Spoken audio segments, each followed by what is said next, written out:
Good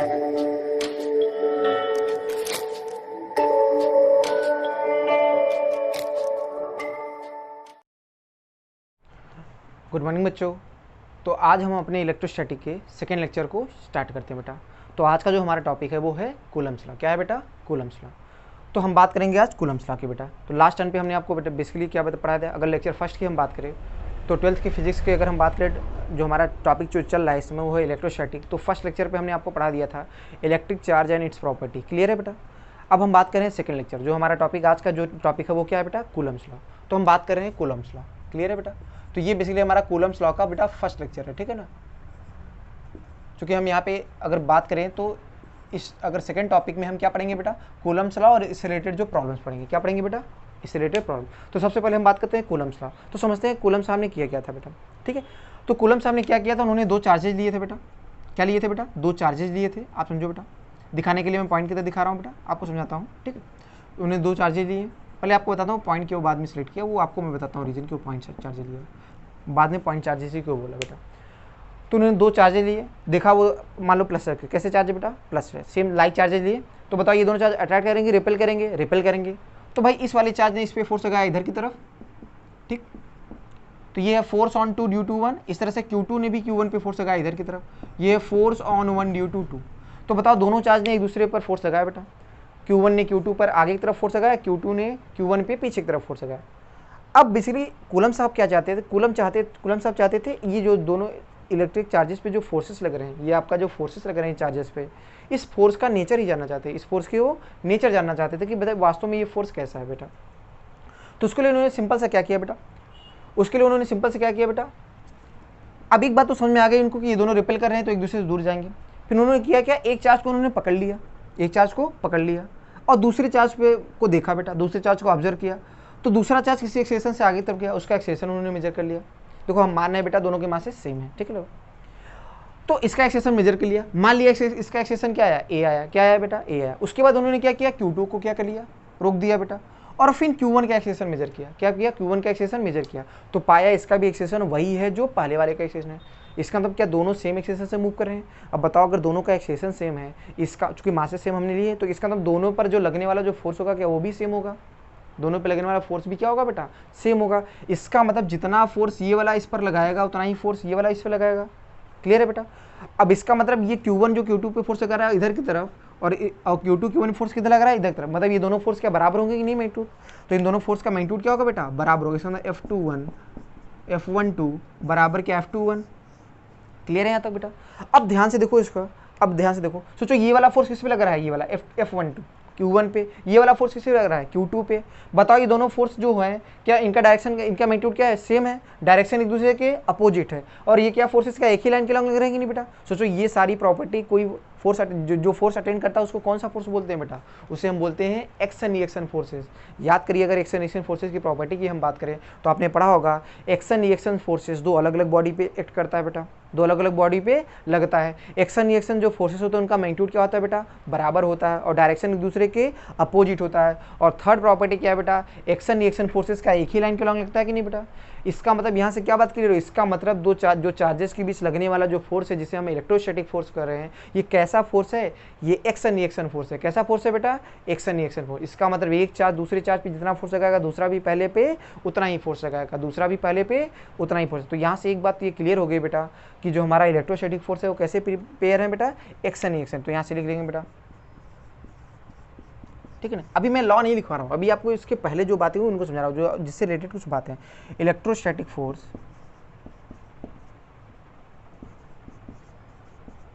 is action reaction force.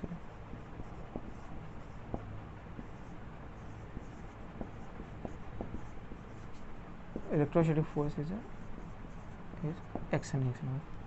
Electrostatic force कैसा force होगा बेटा? एक्शन रिएक्शन फोर्स होगा। क्लियर है? ये पॉइंट आपको क्लियर नहीं चाहिए बेटा, ठीक है। इसका मतलब एक चार्ज दूसरे चार्ज पे जितना फोर्स लगाएगा दूसरा चार्ज भी पहले चार्ज पे उतना ही फोर्स। इससे बेसिकली ये फायदा है बेटा, एक्शन रिएक्शन फोर्सेस क्या होगा बेटा? सिंपल सा, अगर हम एक्शन रिएक्शन फोर्सेस हैं इसका मतलब क्या होगा? पूरे सिस्टम पे क्या होगा बेटा? पूरे सिस्टम पे हमेशा नेट फोर्स क्या होगा बेटा? जीरो होगा। क्या होगा बेटा? पूरे सिस्टम पे नेट फोर्स हमेशा जीरो होगा। सोचो ये वाला जितना इस पे फोर्स लगा रहा है क्या ये वाला भी उस पर उतना ही फोर्स लगाएगा कि नहीं बेटा? अब ध्यान दो, अगर एक्सटर्नल फोर्सेस हैं तो पूरे सिस्टम पे नेट फोर्स हमेशा क्या होगा बेटा, जीरो होगा। क्या होगा बेटा, पूरा सिस्टम पे नेट फोर्स जीरो होगा। अगर सिस्टम पे नेट फोर्स जीरो है, ठीक है, तो ध्यान रखो क्या सिस्टम का लीनियर मोमेंटम कंजर है कि नहीं बेटा।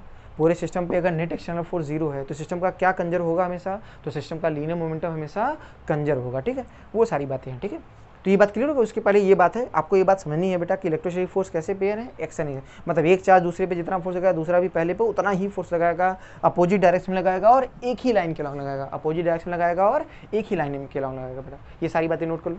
ठीक है, अभी हमने लॉ नहीं लिखा है, अगर आपसे पूछेगा कूलम्स लॉ तो क्या लिखना है वो मैं आपको भी बता रहा हूँ। पहले ये बात समझ में आया बेटा सबको, नोट कर लो फटाक से। अब आगे बढ़ते हैं, हटाओ इसको, क्लियर। अब हम आगे बात करें, क्लियर। ठीक, अब हम बात आते हैं लॉ पे। किस पे आते हैं बेटा, लॉ समझाते हैं बेटा। ठीक है, तो लॉ बेसिकली उन्होंने क्या दिया बेटा, सिंपल सा, ये है, इस पे फोर्स अगर आया बताओ। अब समझ में एक तो आ गया बेटा कि कैसे फोर्स एक्शन फोर्स, मतलब ये जितना फोर्स Q1 Q2 पे लगाएगा उतना ही फोर्स Q2 Q1 पे लगाएगा कि नहीं बेटा।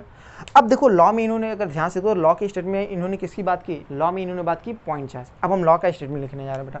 तो लॉ में इन्होंने बात की किसकी बेटा, पॉइंट चार्ज की। अब ये पॉइंट चार्ज क्या होता है बेटा, समझते हैं बेटा। और वास्तव में इन्होंने पॉइंट चार्ज की क्यों बात की बेटा, इसलिए ऐसी बात की बेटा, सिंपल सा अगर समझो, सोचो अगर ये दोनों चार्जेस बड़े बड़े हैं, दोनों चार्जेस हैवियर चार्जेस, अगर दोनों चार्जेस मान लो साइज में कुछ हैं, तो बताओ क्या इन चार्जेस के पास मास भी है क्या, हाँ इन चार्जेस के पास मास, तो इनके बीच इलेक्ट्रोस्टैटिक फोर्स लगेगा ही, साथ साथ और कौन सा फोर्स लगेगा, क्या इनके बीच ग्रेविटेशनल फोर्स भी लगेगा कि नहीं बेटा, इनके बीच कौन सा फोर्स लगेगा, ग्रेविटेशनल। तो जो नेट, तो यहाँ पे अगर हम देखेंगे तो नेट फोर्स क्या होगा बेटा, इलेक्ट्रोस्टैटिक फोर्स और ग्रेविटेशनल फोर्स का नेट होगा बेटा। तो वास्तव में हम यहाँ पे कौन से फोर्स की स्टडी कर रहे हैं, केवल और केवल इलेक्ट्रोस्टैटिक फोर्स। इसका मतलब हमको ऐसा कुछ करना होगा कि इनके बीच लगने वाला जो ग्रेविटेशनल फोर्स हो वो एकदम क्या हो जाए, निग्लेजिबल हो जाए। क्या हो जाए बेटा, निग्लेजिबल हो जाए, तभी तो हम बात कर सकते हैं पूरे इलेक्ट्रोस्टैटिक फोर्स को। तो हमने उसके लिए उन्होंने क्या बात की, उसके लिए उन्होंने सिंपल से बताया पॉइंट चार्ज की। किसके बारे में बताया, point charge. Basically point charge ऐसा चार्ज, पॉइंट चार्ज इसका मतलब ध्यान रखना, पॉइंट चार्ज ऐसा चार्ज नहीं जिसका मास जीरो का, क्योंकि मास जीरो होगा तो चार्ज पॉसिबल ही नहीं बेटा, क्योंकि बिना मास के चार्ज नहीं रह सकता। चार्ज है तो पक्का मास जरूर होगा, यही तो प्रॉपर्टी है, याद है प्रॉपर्टी नंबर सेकंड, आप याद रखो बेटा, प्रॉपर्टी सेकंड में यही तो बताया था। तो इसका मतलब पॉइंट चार्ज क्या होता है बेटा, पॉइंट चार्ज ऐसे चार्ज को कहते हैं जिनके बीच लगने वाला इलेक्ट्रोस्टैटिक फोर्स उनके बीच लगने वाले ग्रेविटेशनल फोर्स से बहुत ज़्यादा हो, ऐसे चार्जेस को हम क्या बोलते हैं बेटा, पॉइंट चार्ज। क्या बोलते हैं, पॉइंट चार्ज। क्लियर है बेटा, तो ऐसे चार्जेस को हम क्या बोलते हैं, पॉइंट चार्ज। तो बेसिकली पॉइंट चार्ज के लिए क्या होता है बेटा, पॉइंट चार्ज के बीच, पॉइंट चार्ज हम मानते हैं ऐसे चार्ज को कहते हैं जिनके बीच लगने वाला जो इलेक्ट्रोस्टैटिक फोर्स होगा उनके बीच लगने वाले ग्रेविटेशनल फोर्स से बहुत ज़्यादा हो, बहुत ज़्यादा हो। यहाँ तक सही है बेटा, क्लियर है। आगे हम बढ़ते हैं बेटा। अब अगर हम बात करें तो ये तो आप समझ में आ गया बेटा। अब हम इसका स्टेटमेंट लिखते हैं, ठीक है। लॉ का हम क्या लिखते हैं बेटा, स्टेटमेंट। तो लॉ का स्टेटमेंट अगर आपसे एग्जाम में अगर कभी पूछेगा राइट डाउन कूलम्स लॉ, तो आपको यही चीज स्टेटमेंट लिखना होगा। क्या लिखना होगा, कूलम्स लॉ का स्टेटमेंट। तो कूलम्स लॉ का स्टेटमेंट लिखते हैं। तो कूलम्स लॉ का स्टेटमेंट क्या है बेटा, कूलम्स लॉ का स्टेटमेंट है द इलेक्ट्रोस्टैटिक फोर्स, क्या है बेटा, the electrostatic force acting between, the electrostatic force acting between two point charges. कैसे चार्जेस बेटा, point charges. The electrostatic force acting between two point charges is directly proportional to product of magnitude of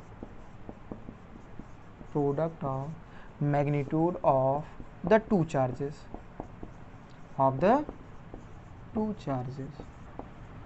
and inversely proportional to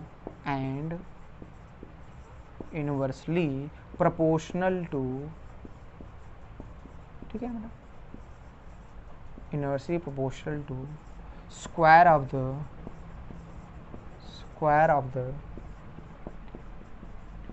distance between the two charges, square of the distance between the two charges, the two charges। Clear है बेटा यहाँ तक। तो ये basically हमारा क्या है बेटा, कूलम्स लॉ का स्टेटमेंट। तो कभी भी आपसे कूलम्स लॉ पूछेगा तो आप ये स्टेटमेंट लिखोगे, ठीक है बेटा। उसके बाद आप फार्मूला लिख देना। तो ध्यान से बताओ, अगर क्लियर है। अब इसी को अगर इस स्टेटमेंट के थ्रू, इस लॉ के थ्रू अगर हम फॉर्मूले, अगर इसको फॉर्मूले में उतारना चाहे तो क्या होगा बेटा, सिंपल सा। तो दो चार्ज आप दिखा दो। हमने मान लिया एक चार्ज आपका क्या है बेटा, Q1 है और दूसरा चार्ज क्या है बेटा, Q2 है। ठीक है ना। अब ध्यान से बताओ क्या ये वाला इस पे फोर्स इधर लगाएगा कि नहीं बेटा, इलेक्ट्रोस्टैटिक फोर्स, और ये वाला इस पे इधर तरफ फोर्स लगाएगा बेटा। क्लियर। हमने मान लिया इन दोनों चार्ज के बीच की दूरी क्या है बेटा, आर है। इनके बीच की दूरी क्या है बेटा, इन चार्जेस के बीच की दूरी है आर। तो आपका लॉ क्या कहता है, लॉ का स्टेटमेंट क्या है बेटा, इनके बीच जो लगने वाला इलेक्ट्रोस्टैटिक फोर्स होगा वो चार्जेस के मैग्नीट्यूड के प्रोडक्ट के डायरेक्टली प्रोपोर्शनल है बेटा, और इनकी बीच की डिस्टेंस के स्क्वायर के, इनके बीच की डिस्टेंस के स्क्वायर के क्या है बेटा, इनवर्सली प्रोपोर्शनल इलेक्ट्रोस्टैटिक फोर्स। अब सोचो अगर इन दोनों को हम कंबाइन कर लें, क्या कर ले बेटा, कंबाइन कर लें, तो ध्यान से देखो इसके आगे मैं लिख रहा हूँ यहाँ पे बेटा, क्लियर, या ऊपर ही मिटा के लिखते हैं, क्लियर बेटा, यहाँ तक बस समझ में रहा है, तो इसके आगे हम ऊपर लिखते हैं बेटा यहाँ पे, ठीक है। तो ये बेसिकली लॉ का स्टेटमेंट है बेटा, कूलम्स लॉ का, ठीक है। यहाँ तक सबका हो गया बेटा, आराम से इसको नोट कर लो बेटा, चलो नोट कर लो इसको आराम से, ठीक। नोट करते वक्त मैं कहूँ, जब भी नोट करने के लिए कहूँ, इसका तो आपको स्क्रीन पॉज करके नोट कर लेना है बेटा, जहाँ भी आपको मिले, ठीक है। ठीक है, आगे बढ़ते हैं हम लोग। तो ये रहा हमारा लॉ का स्टेटमेंट, तो लिख लेते हैं आगे फॉर्मूला, इसको फॉर्मूले में उतार लेते हैं बेटा, ठीक है। तो यहाँ से अपना फार्मूला हम लोग निकालते हैं, तो क्या निकल के फार्मूला आएगा बेटा, तो ध्यान से अगर हम दोनों को कंबाइन कर ले, इन दोनों को कंबाइन कर ले, तो क्या आएगा बेटा, F is directly proportional to Q1 का मैग्नीट्यूड इंटू Q2 का मैग्नीट्यूड अपान आर स्क्वायर आएगा कि नहीं बेटा। अब प्रोपोर्शनलिटी को हटाओगे तो एक कांस्टेंट के आएगा कि नहीं बेटा, तो आएगा के Q1 का मैग्नीट्यूड इंटू Q2 का magnitude upon R square. Clear है बेटा। अब ध्यान से अगर आप देखो, ये आ गया के Q1 Q2 बाई आर। अब जो के होता है इसे क्या बोलते हैं बेटा, इस के को हम बोलते हैं बेटा, जो हमारा ये के होता है इसे बोलते हैं प्रोपोर्शनलिटी कांस्टेंट। क्या है बेटा, ये आपका क्या है बेटा, प्रोपोर्शनलिटी कांस्टेंट। यहाँ पर इसकी जो वैल्यू है वो क्या है बेटा, 1/4 पाई एप्सिलॉन नॉट। क्लियर है बेटा, ये सब का नोट हो गया बेटा। यहाँ तक आगे बढ़ते हैं, तो यहाँ पर जो के होता है बेटा, ये के हमारा क्या है बेटा, इसको हो गया ये सब। तो जो हमारा के है यहाँ पे, के क्या है बेटा, जो के है इसकी वैल्यू होती है 1/4 पाई एप्सिलॉन नॉट, ठीक है। और ये होता है 9 × 10⁹ के बराबर, ठीक है। अगर इसको यूनिट हमने लिखना चाहूँ, के की क्या लिखना चाहूँ, यूनिट, तो इसकी यूनिट होती है न्यूटन मीटर स्क्वायर पर coulomb square, newton metre square पर कूलम स्क्वायर, ठीक है। चार्ज की यूनिट क्या होती है बेटा, कूलम होती है। क्या होती है, कूलम, सिंपल है, ठीक। अच्छा, और आगे हम बात करें बेटा सिंपल सा, तो जो यहाँ पे एप्सिलॉन नॉट होता है इसे बोलते हैं electrical permittivity of free space. क्या बोलते हैं बेटा, इलेक्ट्रिकल परमिटिविटी, क्या लिखते हैं बेटा इसको, परमिटिविटी ऑफ फ्री स्पेस।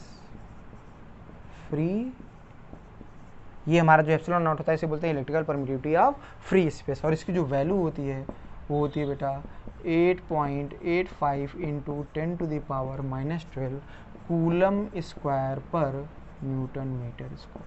बेटा ये रही इसकी यूनिट, ठीक है। तो ये एप्सिलॉन नॉट, बात क्लियर है। इलेक्ट्रिकल पर, इसको एप्सिलॉन को हम क्या बोलते हैं बेटा, electrical permittivity of free space. यहाँ तक बात सबको क्लियर है बेटा, देख लो। तो ये रहा हमारा इलेक्ट्रिसिटी फोर्स का फार्मूला। तो एफ ई बराबर के मॉड में Q1 × Q2 by are square. Clear है यहाँ तक बेटा, सही है, आराम से नोट कर लो इसको बेटा, ठीक। आगे बढ़ते हैं हम लोग बेटा। तो अगर हम बात करें, अब देखो ये जो फार्मूला हमने अभी लिखा ना, एफ बराबर के मॉड में Q1 × मॉड में Q2 अपान आर स्क्वायर, तो थोड़ा ये फार्मूला याद करने में थोड़ी सी दिक्कत है बेटा। इसलिए इस फार्मूला को आप ऐसे याद रखो कि अगर दो चार्जेस हो तो उनके बीच लगने वाला जो इलेक्ट्रोस्टैटिक फोर्स होता है, अगर दो चार्जेस हमारे हैं Q1 Q2, तो उनके बीच लगने वाला जो इलेक्ट्रोस्टैटिक फोर्स होता है उसका फार्मूला कैसे याद रखोगे आप, ऐसे याद रखना कि Q1 Q2 upon R square. लेकिन दिमाग में क्या ध्यान रखना होगा बेटा, Q1 Q2 क्या है बेटा, यहाँ पे साइन के साथ है कि विदाउट साइन है, विदाउट साइन है, मतलब ये Q1 Q2 क्या है बेटा, मैग्नीट्यूड ऑफ चार्ज। तो यहाँ पे क्या लिखोगे, यहाँ पे लिख देना विदाउट साइन, ठीक है। यहाँ पे क्या लिखोगे बेटा, Q1 Q2 क्या है बेटा, विदाउट साइन, या Q1 Q2 का आप सीधे लिख दो मैग्नीट्यूड। यहाँ क्या है बेटा, Q1 Q2 का हम क्या लेते हैं, केवल मैग्नीट्यूड। तो मैं इसको चाहो तो ऐसे भी लिखवा दूँ, यहाँ पे क्या एरो दिखाऊँ, तो मैं इसको ऐसे लिख दे रहा हूँ बेटा। आप क्या लिखोगे, इस फॉर्म में जो Q1 Q2 है क्या लेते हैं बेटा, Q1 Q2 का यहाँ पे क्या मैग्नीट्यूड लेते हैं। तो यहाँ पे नोट करके यहाँ लिख देना बेटा, नोट करके क्या लिख दोगे बेटा, in this formula we put Q1 and Q2 with magnitude, ठीक है। हम इनको साइन के साथ नहीं रखेंगे, इनका मैग्नीट्यूड रखेंगे, ठीक है। जैसे आपका एक प्लस का चार्ज हो एक माइनस का चार्ज हो, तो आपको माइनस नहीं मतलब, आपको केवल मैग्नीट्यूड से मतलब है। किससे मतलब है, मैग्नीट्यूड से। यहाँ तक बात क्लियर है बेटा, क्लियर है। तो आगे हम बढ़ते हैं बेटा, तो ये बात हमारी होगी बेटा यहाँ तक। अब इससे रिलेटेड बेसिकली हमने स्टेटमेंट भी लिख दिया, लॉ भी लिख दिया, हमारे पास फार्मूला भी है K Q1 Q2 by R square. सोचो अगर इस फार्मूले पर हम फोकस करें तो ये जो हमारा फार्मूला है, ये फार्मूला केवल क्या दे देगा बेटा, ये दो चार्जेस के बीच लगने वाला जो इलेक्ट्रोस्टैटिक फोर्स होगा उसका केवल मैग्नीट्यूड देगा। क्या देगा? मैग्नीट्यूड। डायरेक्शन कहाँ से आएगा बेटा? डायरेक्शन हम दिमाग से देखेंगे बेटा कि प्लस प्लस चार्ज है कि प्लस माइनस है। ठीक है बेटा, ये फार्मूला केवल हमको क्या देगा बेटा? मैग्नीट्यूड देगा। डायरेक्शन हम कहाँ से देखेंगे बेटा? दिमाग से देखेंगे। कहाँ से देखेंगे बेटा? दिमाग से। क्लियर है बेटा? यहाँ तक हो गया ये? हटाएं। अब कुछ प्रॉब्लम कर लेते हैं बेटा। क्या करते हैं, कुछ इससे रिलेटेड हम प्रॉब्लम कर लेते हैं। तो फटाफट हम प्रॉब्लम करते हैं बेटा। हटाएं इसको। चलो आते हैं फटाफट क्वेश्चन। चलो आते हैं सबसे पहले जो क्वेश्चन करते हैं बेटा। तो सबसे पहला क्वेश्चन क्या आता है बेटा, जैसे आपका एक ट्रायंगल है बेटा। क्या है? ट्रायंगल। फटाफट देखिए बेटा, बेसिक प्रॉब्लम्स। ठीक है, जैसे आपका ट्रायंगल है, यहाँ पर एक चार्ज क्या है बेटा? Q है, यहाँ पर भी Q है, यहाँ पर भी Q है। ठीक है ना, आपसे पूछ लिया एक सेंटर पे यहाँ पे एक चार्ज रख दिया Q0। क्या रख दिया बेटा? सेंटर पे चार्ज Q0। आपको बताना होगा इस चार्ज पर क्या बताना है बेटा? इस चार्ज पे बताना है नेट इलेक्ट्रिक फोर्स। क्या बताना है? Net electric force. देखो बेटा यहाँ पे ध्यान दो, अब हम बात करें, हम फोर्सेस की बात करें। कैसी बात करें? फोर्स। और फोर्स कैसी क्वांटिटी होती है? Vector quantity. और वेक्टर को कैसे जोड़ते हैं, वेक्टर को हम कैसे जोड़ते हैं, ये आप ध्यान रखना। आपको वेक्टर जब आपने पढ़ा होगा तो वहाँ पर आपको बताया होगा कि दो वेक्टर्स को हम कैसे ऐड करते हैं। तो ध्यान रखना, वेक्टर की नॉलेज होनी चाहिए बेटा, मतलब लॉ ऑफ पैरेललोग्राम को पता होना चाहिए या लॉ ऑफ ट्रायंगल। ध्यान रखना, तो वेक्टर को जोड़ना आपको आना चाहिए, वेक्टर का समेशन आपको आना चाहिए। जिन बच्चों को अगर दिक्कत हो वेक्टर का समेशन में, तो ध्यान रखना बेटा, जो अभी लेक्चर्स जो डाले गए हैं वहाँ पे, ठीक है, अभी जो आपका इलेक्ट्रोस्टैटिक के लेक्चर कंटिन्यू चल रहे हैं उसमें शुरुआती लेक्चर्स में देखना, तो वेक्टर से हमने बताया बेटा, तो वहाँ पे वेक्टर का सम आप जरूर देख लीजिए बेटा। जिनसे बेसिक कॉन्सेप्ट में वेक्टर ना आता हो वो वेक्टर्स के लेक्चर देख लेंगे वहाँ से। ठीक है, बाकी यहाँ से कंटिन्यू करें। तो समझते हैं बेटा ध्यान से, अगर किसी बच्चे को डाउट हो तो वहाँ से देख कर ही कंटिन्यू करें बेटा। ठीक है, तो हमसे क्या पूछा गया बेटा, ये आपका कोई इक्विलेटरल ट्रायंगल है। क्या बेटा? ये इक्विलेटरल ट्रायंगल है। ठीक है ना बेटा, इसकी साइड कितनी है बेटा? ये इक्विलेटरल ट्रायंगल है जिसकी साइड क्या है बेटा? ए है। आपसे पूछा है सेंटर पे क्या बताना है? सेंटर पे आपको बताना है नेट फोर्स। सेंटर पे ये चार्ज Q0 रखा है ना, तो Q0 चार्ज पे आपको क्या बताना है? Net force. तो आपसे पूछा है आपको बताना है F net at Q0 charge पे क्या बताना है बेटा? नेट फोर्स बताना है। ठीक है, शॉर्टकट में हमने लिख दिया। तो Q0 वाले चार्ज पे क्या नेट फोर्स बताएंगे, तो चलो करते हैं सॉल्व। ठीक है, तो आराम से ट्राई करते हैं बेटा। तो सोल्यूशन पे आते हैं। क्वेश्चन नोट हो गया सबका? क्वेश्चन आप फटाक से नोट कर लिया करो बेटा। अब हम बात करते हैं बेटा सोल्यूशन पे। किस पे आते हैं? इसके सोल्यूशन पे। अब बात ये भी क्लियर हो गई कि इक्विलेटरल ट्रायंगल है तो बार बार लिखने की कोई जरूरत नहीं है। तो हमको क्या निकालना है बेटा? इस Q0 चार्ज पे नेट फोर्स। तो सोल्यूशन पे अगर आते हैं तो ध्यान से बताओ, सोचो ये सेंटर है, तो बताओ सेंटर है तो इससे दूरी, इन सबसे दूरी क्या बराबर होगी कि नहीं बेटा? ध्यान से देखो। अब ध्यान से बताओ, ये वाला चार्ज का इस पे जो फोर्स होगा, इस वाले चार्ज का इस पे जो फोर्स होगा, हमने क्या अटैक करेगा? रिपेल करेगा। इस फोर्स को बोला मैंने F। क्या बोला बेटा? इस वाले चार्ज का इस पे जो फोर्स लग रहा है उसे हमने क्या नाम दिया बेटा? F। तो ध्यान से बताओ, ये वाला अगर इस पे F फोर्स लगा रहा है, बताओ जितनी दूरी पे ये क्या, तो दूरी पे ये भी होगा, सबकी क्या सेंटर दूरी बराबर होगी? मैंने मान लिया वो दूरी R है बेटा। अब ध्यान बताओ, जितना फोर्स ये वाला इस पे लगा रहा है, क्या उतना ही फोर्स ये वाला इस पे लगाएगा कि नहीं बेटा? लेकिन डायरेक्शन किधर होगा? इधर की तरफ। तो ये वाले ने भी उस पर उतना ही फोर्स लगाया F। क्या ये वाला भी इस पे उतना ही फोर्स लगाएगा कि नहीं बेटा? क्यों? क्योंकि चार्जेस भी सेम है और दूरी भी सेम है। तो ध्यान से देखो, तो इस वाले पॉइंट पे 3 फोर्स लग रहा है। कितने फोर्स लग रहे हैं बेटा? 3 फोर्स। तो फटाफट देख लेते हैं। एक फोर्स आपका इधर लग रहा है बेटा F, एक फोर्स इधर लग रहा है बेटा F, और एक आपका नीचे लग रहा है बेटा। क्लियर है? अब ध्यान से बताओ, इनको मैसेज बढ़ा लेते हैं बेटा। तो ध्यान से बताओ, इनके बीच का एंगल ये कितना है बेटा? ये कितना एंगल है बेटा? सोचो, अगर ध्यान से आप देखो तो ये पूरा 60 है बेटा, तो ये वाला 30 होगा कि नहीं? ये 30 तो ये 60, चूंकि ये 90 होता है कि नहीं बेटा? तो इसका मतलब ये वाला एंगल क्या हुआ बेटा आपका? ध्यान से देख लीजिए बेटा, आप एंगल्स के बारे में देख लीजिए बेटा फटाफट। सोचो ये एंगल कितना है बेटा? ये एंगल आपका टोटल 60 है। कितना है? 60। ये 30 हो गया तो ये वाला कितना हो गया? 60 हो जाएगा कि नहीं बेटा? इसका मतलब ये भी 60 है और ये भी। अब याद करो बेटा, ध्यान से बताओ, ये F फोर्स क्या इसका हॉरिजॉन्टल और वर्टिकल कंपोनेंट तोड़ सकते हैं कि नहीं बेटा? तो इसका इधर वाला कंपोनेंट क्या होगा बेटा? इसका इधर वाला कंपोनेंट होगा, चलो पहले इसका ये वाला तो इधर वाला कंपोनेंट तोड़ते हैं, वो होगा F cos 60। क्या होगा बेटा? F cos 60। तो इधर वाला क्या होगा? F sin 60। हमने किसका कंपोनेंट तोड़ा बेटा? इसका हॉरिजॉन्टल और वर्टिकल कंपोनेंट तोड़ा। अब ये हट गया, अब इसके कंपोनेंट रह गए। ऐसे इसका भी कंपोनेंट तोड़ो बेटा। इसका इधर वाला कंपोनेंट क्या होगा? F cos 60। तो वो तो जो इधर हो गया बेटा, और इधर आया आपका F sin 60। क्या आएगा बेटा? F sin। तो बताओ ध्यान से, अब ये भी हट गया बेटा। अब ध्यान से आप देखो तो F sin 60 को क्या कर देगा? कैंसिल आउट कर देगा बेटा। तो ऊपर कितना नेट फोर्स आया? ऊपर तरफ जो फोर्स है 2F cos 60, और याद है cos 60 की वैल्यू क्या होती है बेटा? 1। क्या होती है 1/2, सॉरी cos 60 वैल्यू क्या होती है 1/2, तो 1/2 से 2 कैंसिल किया एफ आया कि नहीं, तो बताओ ऊपर भी एफ और नीचे भी एफ, तो नेट फोर्स कितना आ जाएगा, इसका मतलब क्या ये दोनों ने भी एक दूसरे को कैंसिल आउट कर दिया कि नहीं, इसका मतलब जो आपका Q0 जो चार्ज है उस पर जो नेट फोर्स होगा, Q0 वाले चार्ज पे जो होगा नेट फोर्स वो कितना होगा बेटा, 0 होगा। क्या होगा बेटा, Q0 चार्ज पे नेट फोर्स 0 होगा। क्लियर है बेटा, यहाँ तक सब देख लो, तो Q0 चार्ज पे जो नेट फोर्स होगा वो 0। तो ये पहला क्वेश्चन था, ठीक है बेटा। चलो आगे बढ़ते हैं बेटा, अब हम बात करते हैं दूसरे क्वेश्चन पे। फटाक से स्क्रीन पॉज करके सब लोग नोट कर लो बेटा। आगे बढ़ते हैं बेटा हम दूसरे क्वेश्चन पे।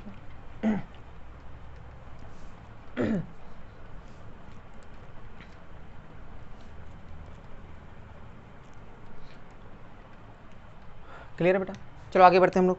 अब बात करते हैं अगले क्वेश्चन पे।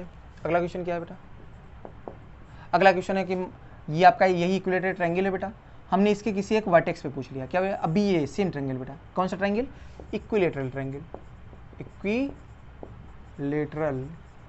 अब भी ट्रायंगल हमारा कौन सा है, इक्विलेटरल ट्रायंगल ही है बेटा, ये इक्विलेटरल ट्रायंगल है बेटा। साइड कितनी है बेटा, ए है।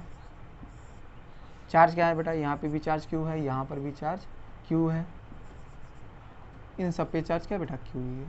सब पे चार्ज क्या है बेटा, क्यू ही है, ठीक। अब ध्यान से आपसे क्वेश्चन में क्या पूछा गया, आपसे क्वेश्चन इस वर्टेक्स का नाम दे दिया ए, इसका नाम दे दिया बी और इसका नाम दे दिया सी। क्वेश्चन में आपसे पूछा है कि बी वाले पे आपको बताना है नेट फोर्स। क्या बताना है, आपको बताना है नेट बी वाले पे आपको वर्टेक्स बी पर क्या बताना है बेटा, नेट। क्लियर है, आपको बताना है net force at vertex B. Vertex B पे क्या बताना है, नेट फोर्स। अब बी ये कौन सा ट्रायंगल है बेटा, इक्विलेटरल ट्रायंगल, ठीक है बेटा। तो चलो सॉल्व करते हैं बेटा, क्या करते हैं इसको सॉल्व करते हैं। तो आते हैं सोल्यूशन पे बेटा, क्वेश्चन सब नोट कर लो बेटा। तो हम बात करते हैं इसके सोल्यूशंस की, चलो फटाफट करते हैं बेटा सॉल्व। तो अगर इसके हम सोल्यूशन की बात करें तो ध्यान से आप देखिए बेटा, इसको हटा दें। आप तो समझिए इक्विलेटरल ट्रायंगल है, साइड है बेटा, सारी बातें समझ। तो सोचो बी वाले पे हमको नेट फोर्स निकालना है, तो सोचो ये वाला चार्ज इस पे किधर फोर्स लगाएगा, इधर तरफ। इसके फोर्स को मैंने माना एफ, इस वाले चार्ज का इस पे जो फोर्स लग रहा है उसको माना एफ, तो इस एफ की वैल्यू लिख देते हैं बेटा। चलो एफ की वैल्यू बताओ क्या होगी बेटा। सोचो इस क्यू के कारण इस क्यू को क्या रिपल्सन का फोर्स एफ इधर लग रहा है कि नहीं, तो इसकी वैल्यू क्या होगी, K Q1 into Q2 upon R square. Clear है कि नहीं बेटा, के Q1 into Q2 upon R square, ठीक है। तो एफ की वैल्यू ये हो गई नहीं, तो ये पता करो जो आपने एफ लिखा है ना, तो ये दिया तो है नहीं, ये तो आपने अपनी तरफ से लिखा है, जो भी आप अपनी तरफ से लिख रहे हो उसकी वैल्यू बता दीजिए कितनी है बेटा। चलो अब ध्यान से बताओ, क्या इसके बीच की दूरी भी वही है बेटा, चार्जेस भी सेम है, तो इसका मतलब क्या ये वाला इसको अटैक करेगा, रिपेल करेगा, रिपेल, तो इसका भी फोर्स आएगा इधर। क्लियर है, सेम है। तो ध्यान बताओ इनकी बीच का एंगल 60 है कि नहीं बेटा, तो ये भी क्या होगा बेटा 60। तो इनकी बीच का नेट फोर्स क्या निकाल सकते हैं नहीं, तो ध्यान से देखो कैसे निकालेंगे नेट फोर्स। अगर हम देखो ध्यान से, तो इन दोनों के बीच के एंगल 60 है, तो याद करो आपने पढ़ा होगा लॉ ऑफ पैरेललोग्राम। देखो एक तो तरीका आपका करने का है, सीधे आप जाओगे वेक्टर के लेक्चर में, देखो तो मैंने आपको बताया होगा, वहाँ पे लेक्चर में देखना बेटा वेक्टर के, तो मैंने आपको बताया होगा कि अगर दो फोर्सेस अगर बराबर मैग्नीट्यूड हो, दो फोर्सेस बराबर मैग्नीट्यूड के हो, तो उनका जो रिजल्टेंट होता है हमेशा एंगुलर बाइसेक्टर के अलॉन्ग आता है, और उसकी वैल्यू होती है 2f cos θ/2। कितना आता है बेटा, 2f cos θ/2। डायरेक्ट उससे आप कर सकते हो बेटा, उससे आप डायरेक्ट कर सकते हो उस रिजल्ट का यूज करके बेटा। क्लियर है बेटा, तो हमेशा एक बात ध्यान, इस रिजल्ट को मैं यहाँ लिख दे रहा हूँ, जाके आप वेक्टर में जरूर देखना बेटा, वेक्टर वाले लेक्चर में। अगर दो वेक्टर बराबर मैग्नीट्यूड को और उनके बीच का एंगल मान लो थीटा, तो उनका जो रिजल्टेंट होता है वो किसके लॉन्ग हमेशा होता है बेटा, इनका जो रिजल्टेंट होता है वो हमेशा ध्यान रखना एंगुलर बाइसेक्टर के लॉन्ग आता है, और उसकी वैल्यू होती है 2f cos θ/। ये रिजल्ट याद रखो बेटा, बड़े काम का है आपका, खूब यूज में आएगा, ठीक है। 2f cos θ/2। Otherwise parallelogram law से भी लगा सकते हो, r बराबर √a² + b² + 2ab cos θ, तो आप चाहो उससे भी लगा सकते हो, ठीक है। दोनों आपके पास है, जिससे आपको सुविधा पड़े। तो मैं इसी से कर रहा हूँ, थोड़ा शॉर्टकट हो जाएगा बेटा। तो बताओ यहाँ पे नेट फोर्स कितना आएगा बेटा, तो नेट फोर्स होगा बेटा, सोचो बराबर मैग्नीट्यूड कितना होगा 2f cos, इनके बीच का एंगल 60/2 क्या 30 होगा कि नहीं बेटा, तो cos 30 की वैल्यू क्या होगी √3/2, √3/2, तो 2 से 2 कैंसिल हो गया बेटा, तो आपका आ गया f√3। कितना आ गया बेटा, f√3। तो बताओ f की वैल्यू क्या है बेटा, √3 के Q² अपान a², ठीक है बेटा। तो आपका ये नेट फोर्स है बेटा, ठीक है। तो ये रहा इसका क्वेश्चन का, इस क्वेश्चन का क्या रहा बेटा, ये रहा आंसर, ठीक है। देख लीजिए बेटा, ठीक है, क्लियर है बेटा, ठीक है बच्चों। तो ये वाला क्वेश्चन हमारा हो गया, आगे बढ़ते हैं बेटा, ठीक।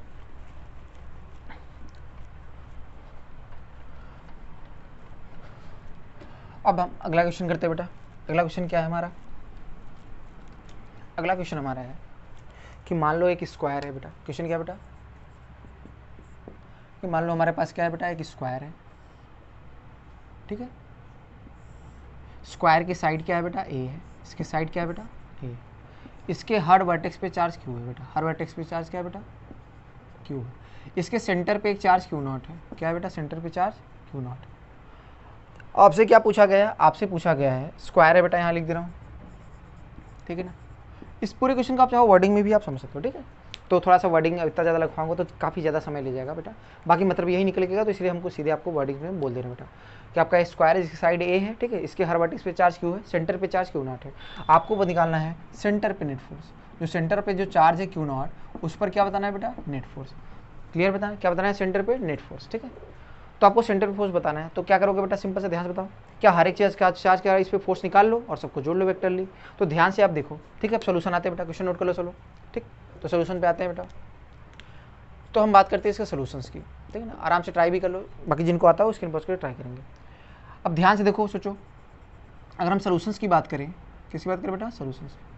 तो सोचो ध्यान से बताओ, ये स्क्वायर की साइड ए है, ये तो ये ए है, तो ये भी है, तो डायगोनल क्या होगा, a√2। a√2 का आधा करोगे तो a/√2 होगा ना, तो इसका मतलब ये होगा a/√2, ये भी सब a/√2। इसका मतलब सेंटर से हर एक चार्ज की दूरी क्या a/√2 होगी बेटा। सोचो इस वाले चार्ज का इस पर जो फोर्स लगेगा, अट्रैक्शन का, रिपल्सन का हमने मान लिया ये फोर्स है F, क्या मान लिया F, ठीक है। तो ध्यान से बताओ, अगर ये इस पे F लगा रहा है तो ये वाला भी इस पे फोर्स क्या F ही लगाएगा सेम, क्योंकि सेम दूरी है और सेम चार्ज है बेटा।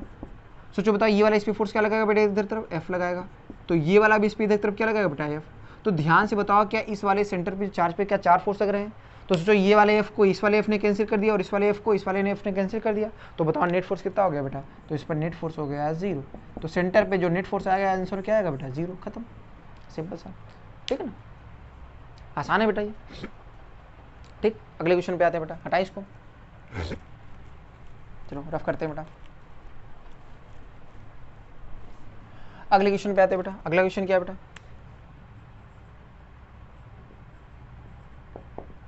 अगला क्वेश्चन आपका है, एक स्क्वायर है, क्या है बेटा, सेम ऐसे ही क्वेश्चन, लेकिन अब क्या इसकी किसी एक वर्टेक्स पे पूछ लेगा।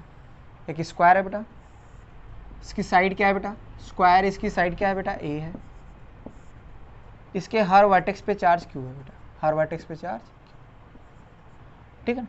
आपसे इस वर्टेक्स का नाम दिया ए, इसका नाम दिया बी, इसका नाम दिया सी, इसका नाम डी, ठीक है ना। स्क्वायर आपका क्या है बेटा, स्क्वायर। आपसे क्वेश्चन में क्या पूछा है, क्वेश्चन में आपसे पूछा है कि चार्ज जो बी वर्टेक्स पे जो चार्ज है उस पर नेट फोर्स बताना होगा। आपको क्या बताना होगा, आपको बताना होगा बी पर नेट फोर्स। आपको क्या बताना है, net force at vertex B. तो बी पर आपको नेट फोर्स बताना है, तो कैसे करेंगे बेटा, क्वेश्चन नोट कर लो सब लोग बेटा। तो सॉल्व करते हैं बेटा, इसके बाद सोल्यूशन देखिए बेटा, चलो। तो खुद से पहले ट्राई करिए सब लोग बेटा, उसके बाद सोल्यूशन देखिएगा, ठीक है। स्क्रीन पॉज करके खुद से ट्राई करिए, फिर सोल्यूशन आप लोग देखिए। चलो बात करते हैं, ये प्लस वाला चार्ज क्या है, इस वाले प्लस को क्या अट्रैक्ट करेगा, रिपेल करेगा, रिपेल करेगा। हमने मान लिया इसके कारण जिसमें फोर्स लग रहा है वो F है, तो बताओ F की वैल्यू क्या होगी, F होगा बेटा K Q1 इंटू Q2, तो क्या Q स्क्वायर होगा बेटा, K Q1 इंटू Q2 क्या होगा, Q स्क्वायर अपान इनके बीच की डिस्टेंस का होल स्क्वायर। ऐसे बताओ ये वाला चार्ज भी फोर्स से लगाएगा बेटा, क्या ये फोर्स लगा F, तो बता क्यों F बोला बेटा, चूंकि चार्जेस भी सेम है और दूरी भी सेम है, ठीक है बेटा। अब ध्यान से बताओ, ऐसे ही बताओ, ये तीसरा वाला जो चार्ज है ये भी इस पर फोर्स लगाएगा कि नहीं बेटा।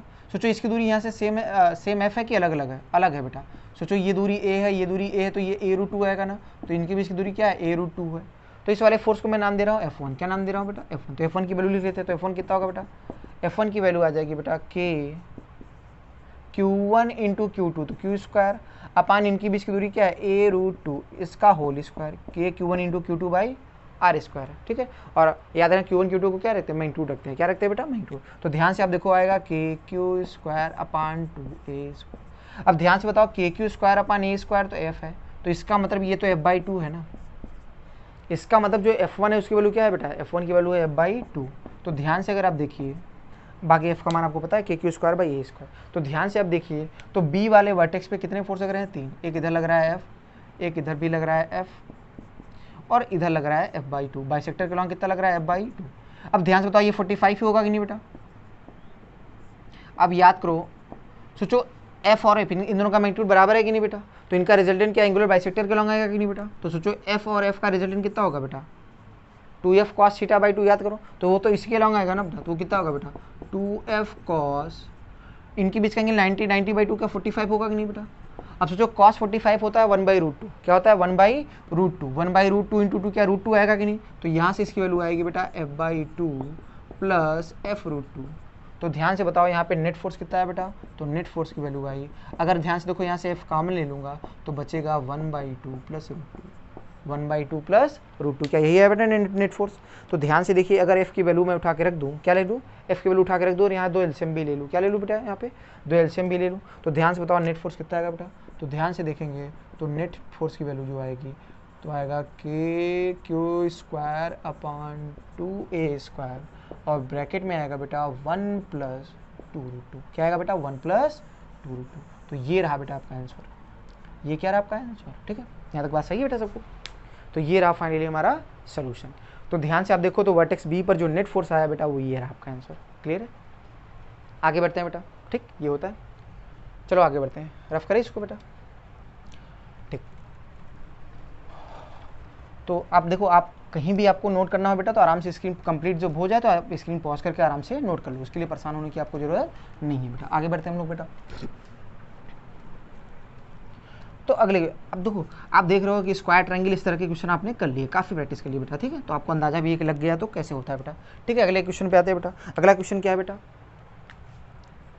ठीक है। अच्छा, थोड़ा ध्यान रखना, बेसिक टूल्स आपको पता होने चाहिए बेटा, ठीक है। क्वेश्चन में अगला क्या पूछा है आपसे, क्वेश्चन में पूछा गया है कि 2 चार्ज हैं, क्या है बेटा, आपसे क्वेश्चन में क्या बोला कि Q चार्ज को हमने दो बॉडीज़ को दिया, हमारे पास एक कैपिटल Q चार्ज है, उसको हमने 2 बॉडीज़ को डिस्ट्रीब्यूट कर दिया। दोनों बॉडीज़ कैसी हैं बेटा, ठीक है, 2 बॉडीज़ को हमने डिस्ट्रीब्यूट किया Q चार्ज को। अब उनके बीच क्या लगने वाला फोर्स बताना होगा, कब मैक्सिमम होगा, ठीक। तो क्या क्वेश्चन है बेटा, देखो चार्ज, क्या लिखेंगे क्वेश्चन, क्वेश्चन क्या बेटा, charge capital Q is distributed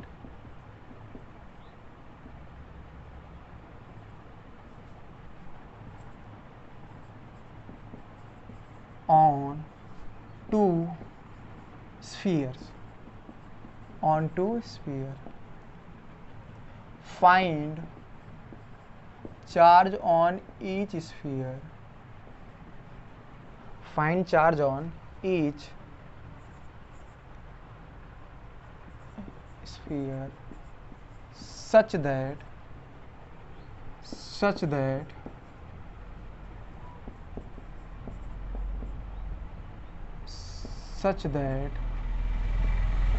the electrostatic force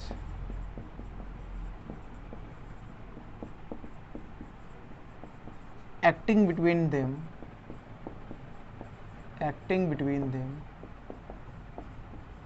is maximum, पहले क्वेश्चन देख लीजिए क्या क्वेश्चन है। क्वेश्चन में आपसे क्या बोला कि Q चार्ज को हमने 2 स्फीयर्स को डिस्ट्रीब्यूट किया, 2 स्फीयर में डिस्ट्रीब्यूट किया। अब किसी में कितना भी कर सकता हो ना बेटा, कुछ भी डिस्ट्रीब्यूट करते हो, किसी को हो सकता हो Q/4 दे दो, किसी अगले को 3Q/4, या हो सकता हो पहले Q/2 दे दो, दूसरे Q/2, किसी तरह से अरेंज हो सकता है ना बेटा। तो आपसे क्वेश्चन पूछा है कि आपको बताना दोनों स्फीयर पे चार्ज Q चार्ज को हम किस तरीके से डिस्ट्रीब्यूट करें कि इनके बीच लगने वाला जो इलेक्ट्रोस्टैटिक फोर्स हो क्या हो बेटा, मैक्सिमम हो। क्या हो बेटा, मैक्सिमम हो। तो कैसे करेंगे बेटा इस क्वेश्चन को, तो देखिए बेटा इसका सोल्यूशन, अच्छा क्वेश्चन है, वर्ड्स में नोट कर लीजिए बेटा। तो हम आते हैं इसके सोल्यूशन पे बेटा, ठीक है। जिसको बाकी लगे जो ट्राई कर सकते हो आराम से ट्राई कर बेटा। तो अगर हम देखते हैं तो हमारे पास हमने मान लिया कि मान लो जो दोनों स्फीयर्स हैं बेटा, क्या है बेटा, हमने मान लिया 2 स्फीयर्स है छोटे छोटे, ठीक है, ठीक है। हमने मान लिया कि पहले वाले को जो चार्ज दिया वो Q दिया, कितना मान लिया Q, तो दूसरे वाले को अपने आप कितना हो जाएगा, क्या कैपिटल में Q माइनस स्मॉल Q हो जाएगा कि नहीं बेटा। अब ध्यान से देखो इनकी बीच की दूरी कितनी है बेटा, इनकी बीच की दूरी हमने माना R है, ठीक है, क्या माना R है। दूरी तो फिक्स ही है बेटा, दूरी तो फिक्स है, वो तो चेंज नहीं है, ठीक है। अब ध्यान से बताओ इनके बीच लगने वाला जो फोर्स होगा वो कितना होगा, इलेक्ट्रोस्टैटिक फोर्स कितना होगा, कहोगे सर KQ1 इंटू Q2 क्या होगा, Q माइनस Q, याद है चार्ज का वहीं 2 रखते हैं बेटा, अपान इनके बीच की डिस्टेंस का होल स्क्वायर। क्या इनके बीच लगने वाला ये इलेक्ट्रोस्टैटिक फोर्स है कि नहीं बेटा, सोचो इन चार्जेस के बीच लगने वाला इलेक्ट्रोस्टैटिक फोर्स है, ये है कि नहीं बेटा, सोचो क्या ये मैक्सिमम फोर्स है क्या, नहीं बेटा ये मैक्सिमम फोर्स नहीं है, ये आपका जनरल फोर्स है। कैसा फोर्स है बेटा, ये जनरल फोर्स है। क्यों जनरल फोर्स है, चूंकि यहाँ पे जो चार्ज Q है ये जो माना है ये कुछ भी हो सकता है ना बेटा, चार्ज की value Q/2, Q/4, Q/5, Q/6 कुछ भी हो सकता है ना बेटा, 3Q/2 ये कोई भी वैल्यू हो सकता है। तो इसका मतलब यहाँ पे जो Q का मान कुछ भी हो सकता है, तो ये फोर्स वैल्यू कुछ भी वेरी कर सकते हैं ना। तो इसका मान हम जैसे Q वेरी करेंगे फोर्स वैल्यू बढ़ेगी कि नहीं बेटा।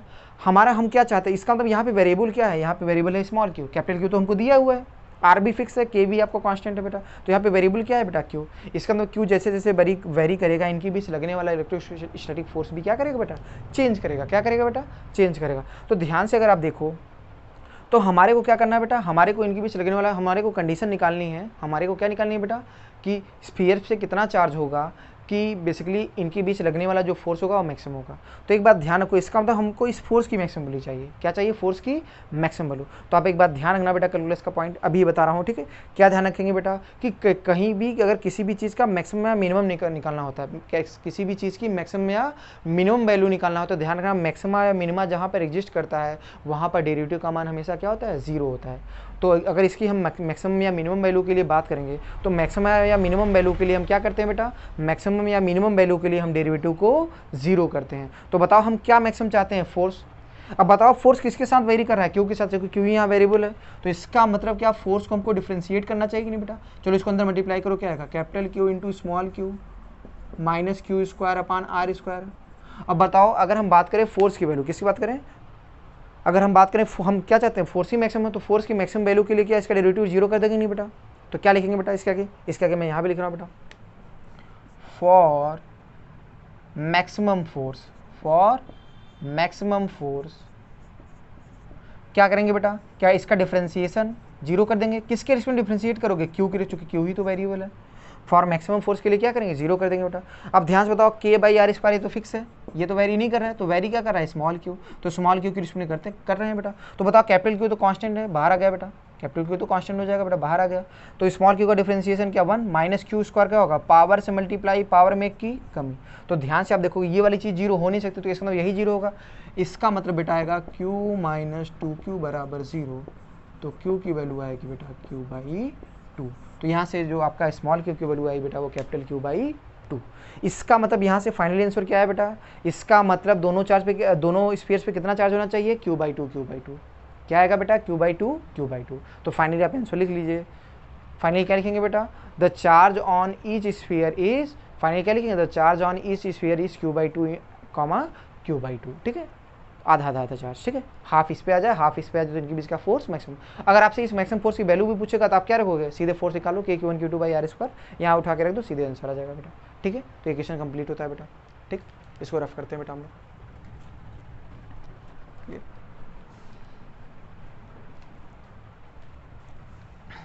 हटाएं इसको बेटा, ठीक। तो नोट कर लिया आप सब, ठीक। आगे बढ़ते हैं बेटा हम लोग। तो इस तरह से बात, एक बात ध्यान रखना बेटा, किसी भी चीज़ की मैक्सिमम मिनिमम वैल्यू निकालनी तो रहती है, तो क्या करते हैं बेटा? मैक्सिमम मिनिमा के लिए फोर्स 0 करते हैं। क्या करते हैं? फोर्स 0 करते हैं। यहाँ तक बात क्लियर होनी चाहिए बेटा। एक क्वेश्चन और कर लेते हैं बेटा, सिंपल सा क्वेश्चन। क्या है बेटा?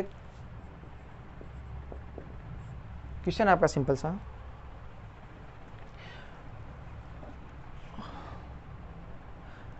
आपका ये क्या है? स्क्वायर है बेटा।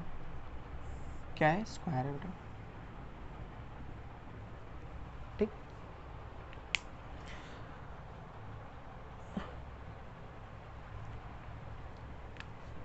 इसके हर वर्टेक्स पे कितना दिया चार्ज दिया बेटा? यहाँ पर भी चार्ज क्यू है बेटा, यहाँ पर भी चार्ज क्यू है, यहाँ पर भी चार्ज क्यू, ठीक है ना।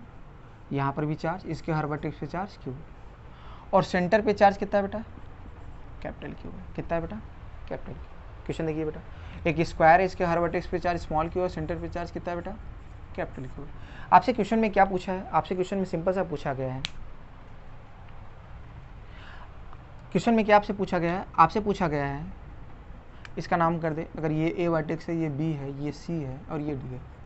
क्वेश्चन में आपसे पूछा गया है कि आपको बताना है स्मॉल क्यू और कैपिटल क्यू का रेशियो बताना है। आपको स्मॉल क्यू और कैपिटल क्यू का रेशियो बताना है such that net force on B is 0। आपको क्या बताना है? Find capital Q upon small q, ठीक है। इन चार्जेस का रेशियो बताना है such that net force at vertex B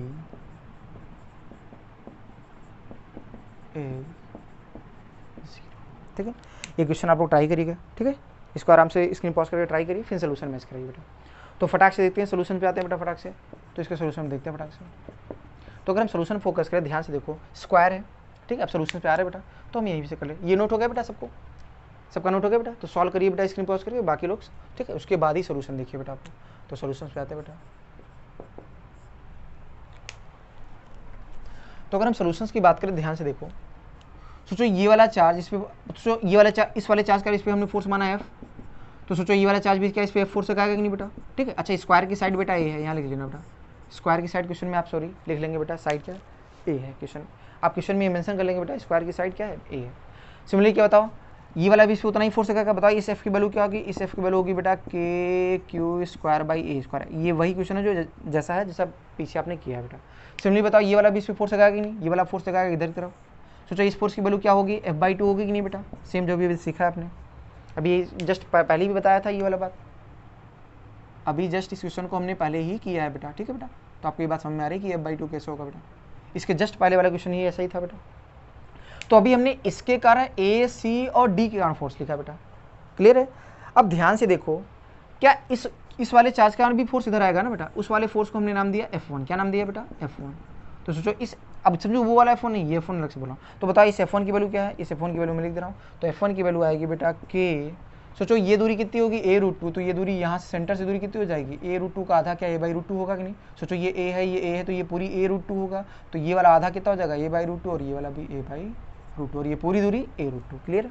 अच्छा तो क्या होगा बेटा यहाँ पे k q1 इंटू Q2 अपान इनके बीच की डिस्टेंस का होल स्क्वायर, तो a/√2 का होल स्क्वायर, तो बताओ 2 ऊपर चला जाएगा बेटा, तो आएगा 2k small q capital Q अपान ए स्क्वायर, यहाँ तक सही बेटा F1। तो ये रहा हमारा क्या F1, यहाँ तक क्या रहा ये F1, यहाँ तक सही बेटा।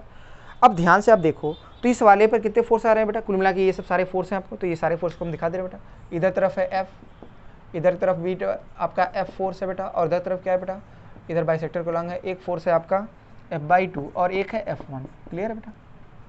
अच्छा तुम चाहो, हाँ क्लियर है ना, क्या है F1। अब ध्यान से अगर आप देखो, सोचो ये 45 है ना, ये तो एंगल बाइसेक्टर के लॉन्ग ही है ना, ये 45 और ये भी 45, ध्यान से देखिए यहाँ पे आप समझ जाओगे, ये और ये 45 होगा ना बेटा। तो ध्यान से बताओ इन दोनों का रिजल्टेंट कितना आएगा, 2f cos θ/2, क्या इसी के लॉन्ग होगा बाइसेक्टर के लॉन्ग, तो कितना होगा बेटा 2f cos 45, क्या होगा बेटा 90/2 मतलब cos 45। तो ध्यान से देखिए, तो बताओ नेट फोर्स कितना आ रहा है बेटा, वो आपका आएगा बेटा F/2, सोचो ये कितना आएगा बेटा cos 45 1/√2, तो क्या √2f आएगा कि नहीं बेटा, अब प्लस आपका ये F1 प्लस F1, यहाँ तक सही है बेटा। अब ध्यान से बताओ क्या ये नेट फोर्स क्या होना चाहिए बेटा, 0 होना चाहिए, ये तो क्वेश्चन में बोला गया, तो नेट फोर्स 0 कर लो बेटा, 0 करोगे तो देखो क्या आएगा बेटा, F वाले एक साथ ले लो, तो F वाले ले लोगे तो क्या होगा बेटा, ब्रैकेट में आएगा 1/2 प्लस √2, ठीक है बेटा, और प्लस ये F1 बराबर 0। तो ध्यान से बताओ F की वैल्यू चलो उठा के रखते हैं, F1 सब रखते हैं उठा के, तो थोड़ा इसको अरेंज कर लेते हैं, के क्यू स्क्वायर अपान 2a स्क्वायर ब्रैकेट में 1 + 2√2 1 + 2 और जो बेटा F1 है इसको इधर ले जाएंगे तो माइनस हो जाएगा। बताओ F1 की वैल्यू क्या आएगी, 2k small q capital Q upon a, सही बेटा। अब थोड़ा कट पिट कर लेते हैं, आराम से आंसर आ जाएगा बेटा। सोचो k से k कैंसिल, 2a स्क्वायर से a स्क्वायर कैंसिल, एक q से एक q कैंसिल हो जाएगा बेटा। तो देखो ध्यान से बचा, देखो वहाँ कैपिटल Q बचा, तो चलो कैपिटल Q, ये एक q बचा वहाँ पे, तो फटाफट लिखते हैं। तो बताओ कैपिटल Q अपान स्मॉल q कितना आएगा बेटा, ध्यान से देखो। सोचो ये यहाँ क्या बचा, 1 प्लस माइनस में 1 + 2√2 अपान नीचे सोचो ये 2 है और यहाँ भी 2 है, तो 2 2 जा, तो बेटा ये आपका आंसर रहा, ये क्या रहा आपका आंसर फाइनली, ठीक है। तो ये रहा आपका बेटा प्रॉपर्ली पूरा सोल्यूशन, ठीक है। तो इस तरह से इस क्वेश्चन को करेंगे बेटा, ठीक है। तो आराम से देखिए बेटा सोलो, ठीक है, और सोल्यूशन मैच कराइए कि कहाँ से गलती हो रही है या कहाँ पे कुछ छूट रहा है बेटा, ठीक है। तो अगर बोले बेटा तो आज का लेक्चर यहीं पे हमारा कंप्लीट होता है। अभी कूलम्स लॉ का बेटा ये फर्स्ट लेक्चर था, ठीक है। हम बात करेंगे सेकंड लेक्चर, तो इसके बाद हम लोग क्या डालेंगे कूलम्स लॉ का, अगला जो आपका लेक्चर होगा वो कूलम्स लॉ का सेकंड लेक्चर होगा, ठीक है बेटा। तो यहीं पे हमारा ये लेक्चर आज का कंप्लीट होता है बेटा।